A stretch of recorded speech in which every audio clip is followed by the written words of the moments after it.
চাবি কার কাছে? সব চাবি উনার কাছে, এক চাবিও কাউকে দেন নাই। চাবি উনার কাছে রেখা দিছেন, যেমন খুশি তেমন ঘুরান, যেমন খুশি তেমন ঘুরাইতে থাকেন। নাইলে কবি বলার সুযোগ কোত্থেকে পাইতো? अजल ने न छोड़ा किसरा न दारा, उसी से सिकंदर सा फाते भी देहारा, हर एक लेके क्या क्या हसस सुधारा, बड़ा रह गया यही ठाट सारा। তাহলে দুনিয়ায় এত লক্ষ ঐতিহ্য পাওয়া যেত না। ঐতিহ্য আছে না নাই? চিনেন? আরে ঐতিহ্য চিনেন? এটা জেলা কোনটা? নারায়ণগঞ্জ না? নারায়ণগঞ্জে 2-4টা ঐতিহ্য নাই? কোনটা? সোনারগাঁও সবচেয়ে বড় ঐতিহ্য, ঠিক না? কি আছে নাকি? শাখা শাখা আছে, ঐতিহ্য আছে। কি আছে? এরকম হাজারো লক্ষ ঐতিহ্য দুনিয়াতে পড়ে আছে। এই জন্যই কবির বলার সুযোগ হয়েছে যে ঐতিহ্য আছে, মালিক নাই। চাবি যদি মালিকের কাছে থাকতো তাহলে কোনোদিন সে যেতে চাইতো না। কি চাইতো? চাবি কার কাছে? উপরে চাবি। বিদায় যেটা বুঝাইতে চাইতেছি আমি, যেটা বুঝাইতে চাইতেছি আমি, চাবি কিন্তু আল্লাহর কাছে।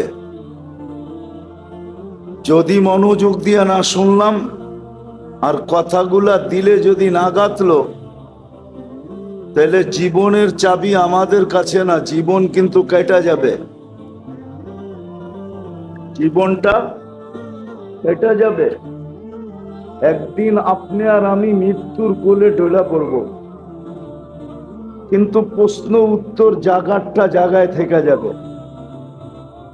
প্রশ্ন উত্তর, জীবন কিন্তু কেটে যাবে, মৃত্যুর কোলে ঢলে পড়ব, জীবন শেষ, কিন্তু প্রশ্ন উত্তর কিন্তু জায়গাটা জায়গায় থেকে যাবে। কেননা এটা অস্তিত্ব কে দিছে? যদি মানেন যে এটা অস্তিত্ব আল্লাহ দিছে, এটাকে সাজাইছে কে? এটা তো সাইজা আসে নাই। মার পেটের থেকে যখন আসছিল তখন বিলকুল সাজাহীন আসছিল, কোনো সাজ নাই। এই জন্যই তো এটাকে শিশু বলে, কি বাচ্চা বলে, ঠিক না? কি বাচ্চা বলে না?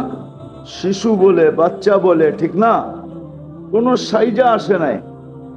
সাজাইছে কে? শুধু অস্তিত্ব দেন নাই, সাজাইছেন।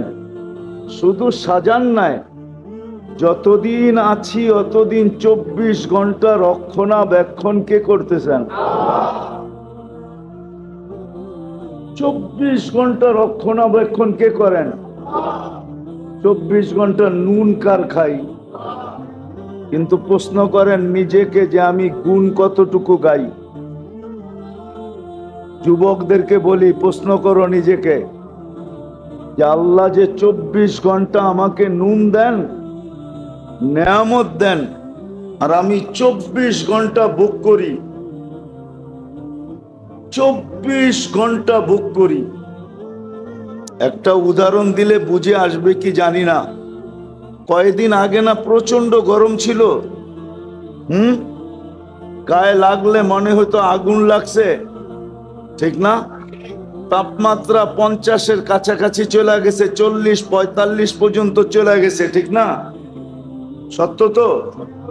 ওই সময় শ্বাস প্রশ্বাস নিচ্ছেন না নেন নাই? হ্যাঁ, কিন্তু শরীরে লাগলে তো মনে হয়তো আগুন লাগছে, ঠিক না? কিন্তু শ্বাস দিয়া ওই গরমটা ভিতরে যাইতে দিছে আল্লাহ না দেয় নাই? হ্যাঁ, যদি যাইতে দিতেন, আপনার শরীরটা বেশি নরম না ভিতরের শ্বাসনালী বেশি নরম? হ্যাঁ, শরীরে লাগেই যত এত জ্বালা হইতো, গরম অনুভব হইতো, যদি ওটা শ্বাসনালী দিয়া যাইতো তো আপনার কেমন হইতো একটু ভাবেন না? কিন্তু আপনি ডেলি সারাদিন শ্বাস নিছেন, একবার রোদে দাঁড়ায়া পর্যন্ত নিছেন, নেন নাই? রোদ দিয়ে হাঁটতে হাঁটতে নেন নাই? কিন্তু আল্লাহ তো গরমটাকে শ্বাসনালীর ভিতর দিয়ে যেতে দেয় নাই। আল্লাহ বলছে তুই শ্বাস যাবি বটে, কিন্তু গরম যাবি না। শ্বাস যাবি বটে, কিন্তু কি যাবি না? গরম যাবি না। আবার ভিতরে নিয়ে এটাকে আল্লাহ আবার ঠান্ডা করছেন। নাইলে আপনি একটু পর পর জামার বুতাম খুইলা বুকে ফু দিলে ঠান্ডা লাগতো না গরম লাগতো? ভিতরে ঠান্ডা কে করলো? বাহিরে তো সব গরম। এই যে আল্লাহ নুন 24 ঘন্টা কয়েকদিন আগে আপনি ভোগ করলেন, আল্লাহ যদি বলতো যেই গরম গায়ে লাগে ওইটাই ভিতরে যাবে, তাহলে আপনি কি করতেন? ঘরে নাইলে এসি লাগাইলেন, ভিতরে এসি লাগাইতেন কোত্থেকা? ভাবছেন কোনোদিন? কোনো যুবকও তো ভাবে নাই, কোনো নারীও তো ভাবে নাই। এই জন্য আমি কথা গুছায়া নিয়ে আসতেছি।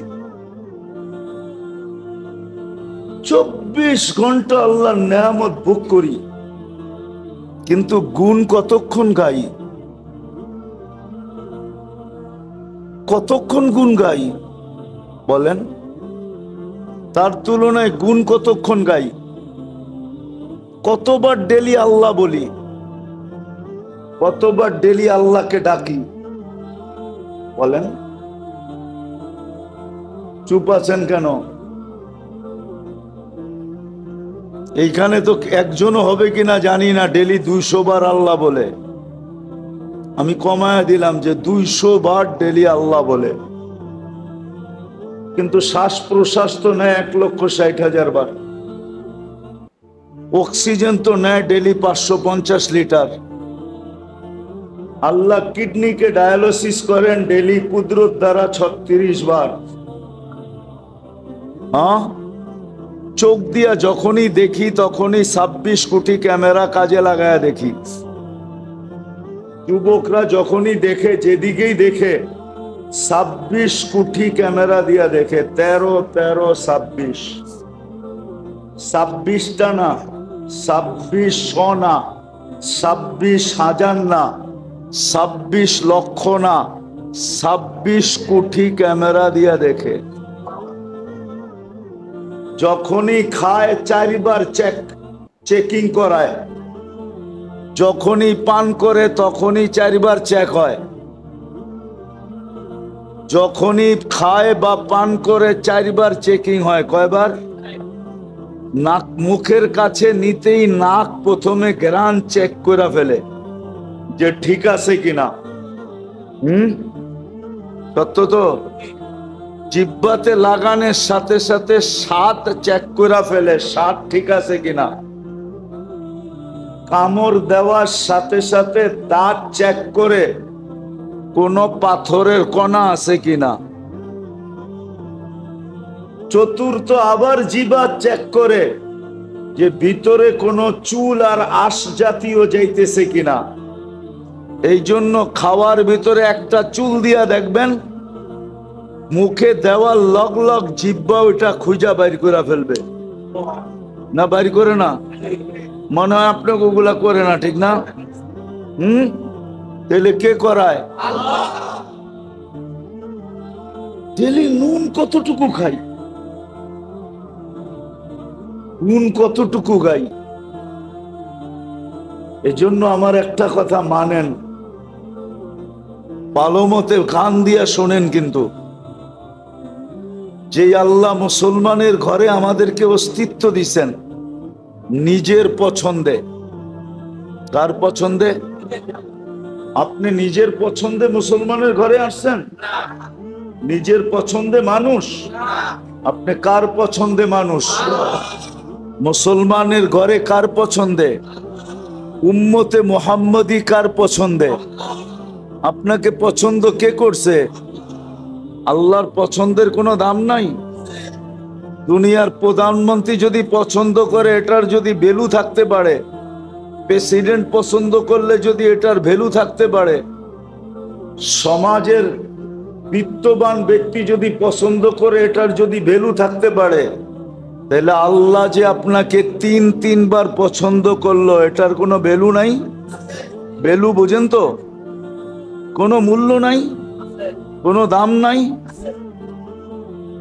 যে আল্লাহ তিনবার আপনাকে পছন্দ করছে, প্রথম মানুষ হিসাবে, দ্বিতীয় মুসলমান হিসাবে, তৃতীয় উম্মতে মুহাম্মাদি হিসাবে। কে পছন্দ করছে?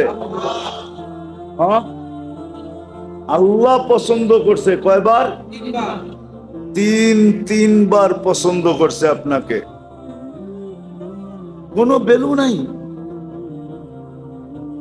যে আল্লাহ মানুষ হিসাবে পছন্দ করা শ্রেষ্ঠত্বের মুকুট দিল মাথায়, যে আল্লাহ মুসলমান পছন্দ করা সবচেয়ে বেশি প্রিয় পাত্র বানাইল,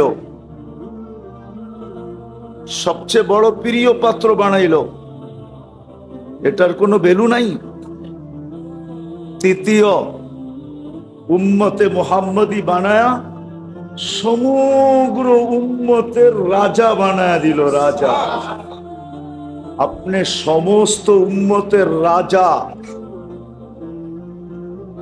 ওলামারা মানবে না মনে হয় রূপগঞ্জের, নাইলে বইলা ফেলতে মন চায়। বইলা ফেলমু, মাইনা নিবেন? হ্যাঁ, কোন উম্মত আপনার সাক্ষী ছাড়া কিয়ামতের দিন এক কদমও আগে যেতে পারবে না। আপনার সাক্ষী ছাড়া এক কদমও কোন উম্মত আগে যেতে পারবে না। শুহাদা আলান নাস, কোরআন বলে শুহাদা আলান ওয়ার রাসূলু শাহীদান আলাইকুম ওয়া আনতুম শুহাদা। কোরআনের পুরো আয়াত হলো এটা, জাহিদু ফিল্লাহি হাক্কা জিহাদি হুয়া ইজতাবাকুম ওয়া মা জাআলা আলাইকুম ফিদ-দীনি মিন হারাজ মিল্লাতা আবিকুম ইব্রাহিম হুয়া সাম্মাকুমুল মুসলিমিন মিন ক্বাবলু ওয়া ফি হাদা লিয়াকুনার রাসূলু শাহীদান আলাইকুম ওয়া তাকুনু শুহাদা আলান নাস। ও উম্মতে মুহাম্মাদি, তোমাদের সাক্ষী ছাড়া কোনো উম্মত এক পাও আগে যেতে পারবে না। আমি আরেকটা বড়টা বললাম না? কিয়ামতের দিন এই উম্মত সাক্ষী হিসাবে দাঁড়াবে। নবীরা পর্যন্ত আমাদের কাছে আসবে আর বলবে আমাদের পক্ষে সাক্ষী দাও। এই উম্মত নবীদের পক্ষে সাক্ষী দিবে। নবীদের পক্ষে কি দিবে? সাক্ষী দিবে। আপনি যেই উম্মতকে আল্লাহ সৃষ্টির সমগ্র উম্মতের রাজা বানাইলেন, রাজা, কুনতুম খায়রা উম্মাহ, এটার কোনো দাম নাই। বিদায় একটা কথা মনে রাখেন, কথা শেষ জায়গায় চলে আসছি। আমার বিশ্বাস যদি মনোযোগ দিয়ে শুনা থাকেন তাহলে এতটুকুই যথেষ্ট, এতটুকুই যথেষ্ট। যে মানুষ পছন্দ করলে যদি লাজ রাখতে হয়, ইজ্জত রাখতে হয়, মানুষ পছন্দ করলে ইজ্জত রাখতে হয় না? হ্যাঁ, মনে করেন আপনার কোনো জিনিস কোনো এক ব্যক্তিত্ব এসে পছন্দ করলো, আপনি কি বলেন? উনি পছন্দ করছে, না করি কেমনে? বলেন না, বলেন না? আপনি কি রাখছেন? তার ইজ্জত রাখছেন, ঠিক না? না রাখেন নাই? এখন আপনি সবাই যে যা বলুক, অনেকজনে 10 কথা বলতে পারে, কিন্তু আপনি বলবেন উনি নিজে আইসা পছন্দ করছে, মুখের উপরে না করি কেমনে? ইজ্জত হানি করি কেমনে, ঠিক না? আরে উদাহরণস্বরূপ আপনার ঘরে আসছে, মেয়ে পছন্দ হয়ে গেছে, বলছে পোলার লেগা নিলাম, কিন্তু আপনি ভাববেন কোথায় হাতি আর কোথায় আমি, কোথায় আমি, কোথায় আমি। মানুষও বলবে এত বড় হাতির লগে সম্পর্ক কইরা তুই সামলাবি কেমনে, কিন্তু আপনি কি বলবেন, পছন্দ করে ফেলছে, মুখের উপরে না করি কেমনে। ইজ্জতের দিকে তাকায় কিছু বলতে পারতেছি না, নাইলে নিজেও তো বুঝি, নিজেও তো বুঝি। যদি দুনিয়ার এটা বোঝেন তো আমার এটা কেন বুঝবেন না, যে যেই আল্লাহ তিনবার আপনাকে পছন্দ করলো, মানুষ হিসাবে, মুসলমান হিসাবে, উম্মতে মুহাম্মদী হিসাবে, শুধু উম্মতে মুহাম্মদী হিসাবে না, সমস্ত উম্মতের রাজা বানায়া, সমস্ত উম্মতের থেকে শ্রেষ্ঠ বানায়া, সমস্ত উম্মতকে আপনার দ্বারস্থ কইরা, দ্বারস্থ বোঝেন, কিয়ামতের দিন আপনার সুপারি, আপনার সাক্ষী ছাড়া এক কদম আগে যেতে পারবে না, জান্নাতে ওই পর্যন্ত যেতে পারবে না যতক্ষণ পর্যন্ত আপনি আর আমি ফিতা না কাটি। ইন্নাল্লাহা হাররামাল জান্নাহ আলাল উমাম, আল্লাহ সব উম্মতের উপরে জান্নাত হারাম করে দিয়েছেন, হাত্তা তাদখুলা উম্মাতা মুহাম্মদ, আমরা যতক্ষণ পর্যন্ত জান্নাতে না যাব, সব উম্মতের উপরে জান্নাত হারাম, কেউ যেতে পারবে না। জানি না ওলামা রাগ হয়ে যাবে কিনা, কোন নবী রসুল পর্যন্ত যেতে পারবে না যতক্ষণ পর্যন্ত আমরা আমাদের নবীজি সহ না যাব। এত বড় মর্যাদা যে আল্লাহ আপনাকে দিল, আপনি ওনার লাজ ইজ্জত রাখবেন না তো রাখবেন না কেন? আজকে তো এই জন্যই ওই আল্লাহর ইজ্জত আমরা রাখি নাই, যার কারণে মুসলমানের আজকে এই দুরবস্থা, যেটা সারা দুনিয়ায় দেখতেছি। এই দুরবস্থার কারণ শুধু আমরা আল্লাহর ইজ্জত রাখি নাই, আল্লাহর ইজ্জত রাখি নাই। একটা উদাহরণ দেই, দুনিয়ার কোন ব্যক্তি আছে এত সহজে এত বড় জিনিস আপনার হাতে উঠায়া দিবে? আমি দেখাইতেছি, মাগরিবের নামাজে মসজিদ বড়া ছিল, অথচ মাগরিবে তো হওয়া উচিত ছিল যে জুমার চেয়ে বেশি ভিড়। হুজুররা কইব জুমার চেয়ে বেশি ভিড় মাগরিবে, মানে আমি দেখাইতেছি জুমার চেয়ে বেশি ভিড় হওয়া দরকার ছিল। কেননা মাগরিবের নামাজ পড়ার সাথে সাথে যেই ব্যক্তি 7 বার পড়ছে আল্লাহুম্মা, পড়েন আজিরনি মিনান নার, এখনো সুযোগ আছে, মনে মনে পড়া ফেলেন। যেই ব্যক্তি 7 বার পড়ছে আজিরনি মিনান নার, সাথে সাথে দোজখ থেকে মুক্ত। ছোট পাওনা মনে হয়,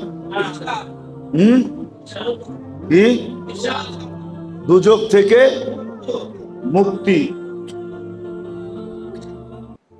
ফজরের 1 মিনিট 1 সেকেন্ড আগেও যদি মারা যায়, সুবে সাদেকের 1 সেকেন্ড আগেও যদি মারা যায়, তো শাহাদতের মৌত মিলবে। দ্বিতীয়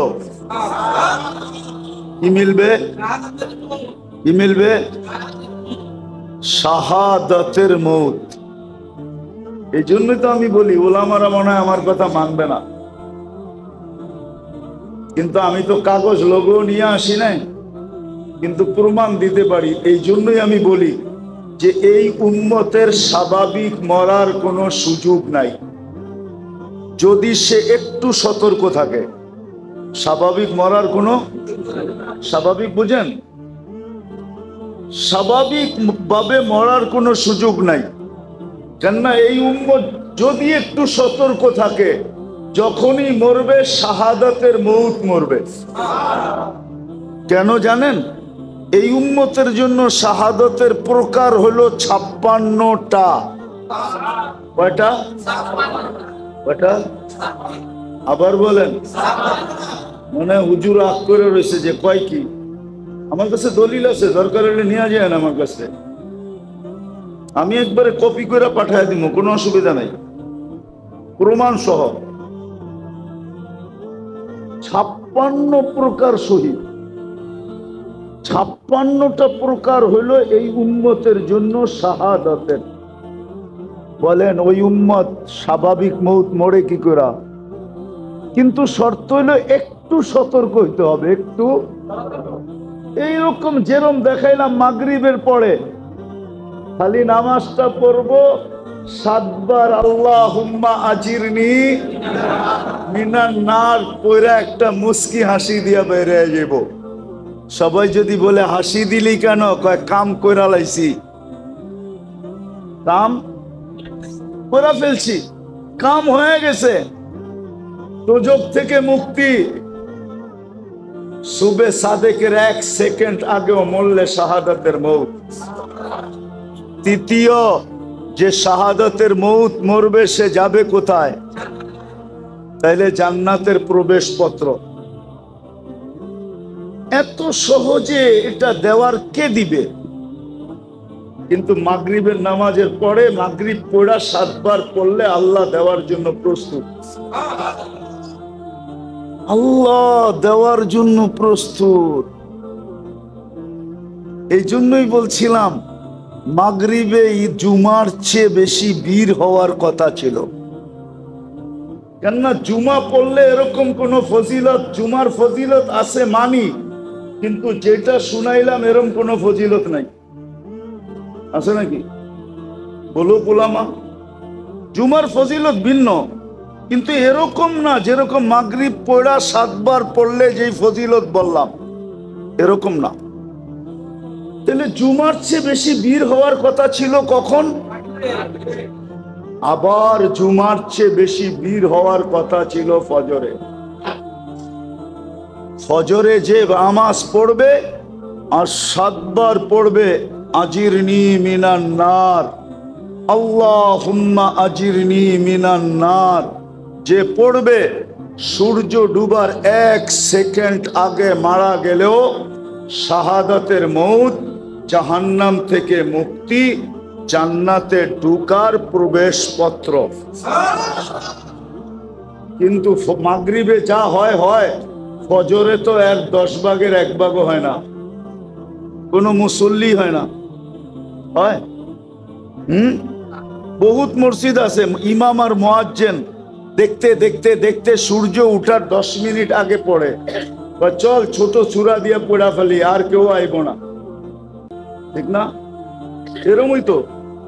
অথচ আপনারা বলেন যা দেখলাম, হেলিকপ্টার দিয়ে দেখলে একটু ভালো হইতো, হাইটা দেখছি তো যেই ঘন বসতি, হেলিকপ্টার দিয়ে দেখলে মনে হয় আরো ভালো মতে বুঝতে পারতাম যে কেমন ঘন বসতি, ঠিক না? এত ঘন বসতি হওয়া সত্ত্বেও ফজরে কোনো মুসল্লি নাই, ফজরে কোনো মুসল্লি নাই। অথচ আল্লাহ ঘুমের থেকে উঠাইতেছে এই কথা বইলা, খায়রুম মিনান নাওম, ঘুমায় আর কি মিলবে তোর, আয় আমি কি দিতে চাই, আয়। ঘুমায় আর কি মিলবে, আমি কি দিতে চাই, দেখ আয়। তাহলে ফজরে উঠছে পড়া ভিড় থাকা দরকার ছিল, জুমার চেয়ে বেশি ভিড় হওয়া দরকার ছিল, আসরেও জুমার চেয়ে বেশি ভিড় হওয়ার দরকার ছিল। কেননা হাদিসে আছে মান সাল্লাল বারদাইন দাখালাল জান্নাহ, যে ফজর আর আসর পড়লো সে যেন জান্নাতেই আছে, সে যেন জান্নাতেই আছে। জান্নাত অবধারিত, অথচ আল্লাহ দিতে চায়।